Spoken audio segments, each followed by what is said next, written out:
Hey guys, Boston Fixer here again. I'm going to show you something that really only applies to us up here in New England, but it's pretty cool. Not really fixing something, but fixing me a way to get some maple syrup for free. All right, so I'm going to show you how to tap a maple tree. I got my snowshoes on. I picked these up at the thrift store. They look like grandma's lawn chair, but they actually work really well.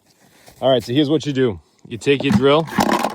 It's a 5/16 drill, and you drill a little hole in the tree at about 45 degrees right there. You see that? And I mark these trees in the fall, so I know they're maple trees. Otherwise, I don't know how you'd ever know. All right, there you go. You drill it in about a couple inches. Now you got your hole. All right. Hold on a second here. Gotta make sure you're cleaning out good. You don't get a bunch of wood stuck in there, so the sap can flow. And then you take your tap. Here's your tap. There's a nice little blue tap.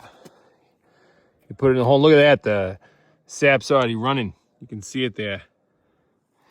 And you take your tap, you put it in the hole, and then you tap it in.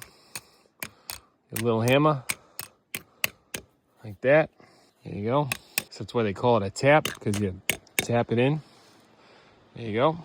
And then you take the lid to the bucket, which is here. You got the lid of the bucket here. You take the pin out of the lid, right here. You took the pin out of the lid. You take the lid, and you put it on the tap.